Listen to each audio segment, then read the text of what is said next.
name is Aeryn and I'm 7 years old. Today I am going to be reading to you Greta and the Giants by Zoe Tucker and Zoe Harshiko, inspired by Greta's stand to save the world. Are you ready? Let's begin. There was once a girl who lived at the heart of a beautiful forest. Her name was Greta. One morning, things weren't quite as they should be. Greta stepped out into her garden, and there, huddled together in the shadows of the trees, were all the animals of the forest. A soft, silvery brown wolf stepped forward, with his tail low to the ground. "Please help us," he whispered. "The forest is broken, and we don't know where to go. The giants are ruining our home." The giants had always been there for as long as Greta could remember, but now they were worse than ever. They were huge, lumbering oafs, and they were always busy. They chopped down trees to build homes, then they chopped down more trees and built bigger homes.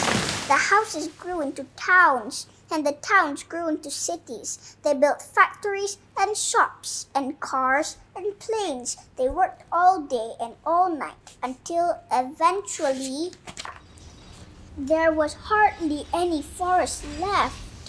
But the greedy giants had forgotten how wonderful the forest was. They didn't see all the little birds and bugs and butterflies and bears that trembled in the shadows, and no one told them to stop because everyone was scared of them. The giants ruined the forest.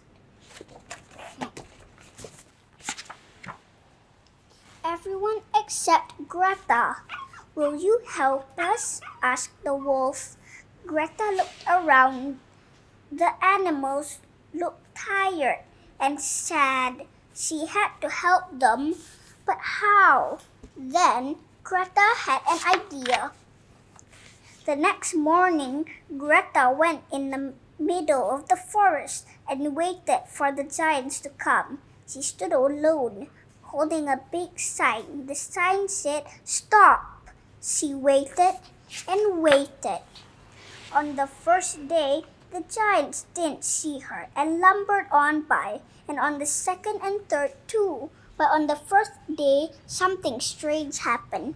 A little boy who had been watching Greta made a sign and came and sat down next to her. He didn't say much, but Greta knew he felt like she did.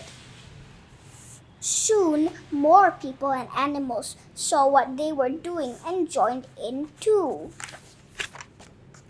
All the people in the forest made signs. Before long, a huge crowd filled the forest, stretching out to the city and the roads beyond. They stood together and waited. The crowd was so huge that the giants were stopped in their tracks. "Please stop," Greta cried. "Your greedy behavior is spoiling our home. You've broken the trees and trampled the flowers, and now the bees and birds have flown away. These animals are homeless, and our forest is dying." After Greta had spoken, everything was silent. But then everyone in the crowd began to shout, "The smoke from your fires is choking the air. You can help plant some new ones, and please stop cutting down the trees and mend my home. We need to take care of our forest and live together.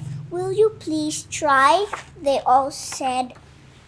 The giants shuffled and fidgeted and stomped their feet on the ground. They were embarrassed and a little bit sad. You see, the giants weren't so busy building. They didn't see what they were doing to the forest or the animals who lived there. The giants felt terrible. "We're sorry," they said, and they promised to try harder. So from that day on, the greedy giants weren't so greedy. They slowed down and learned to sit quietly. They stopped working all the time, and instead took up new hobbies.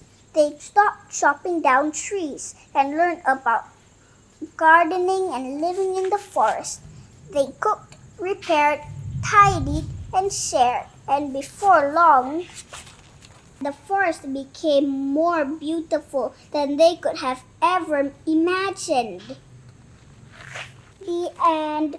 Thank you for listening to the story. I hope you enjoyed it. Bye! Lat Tali Lat!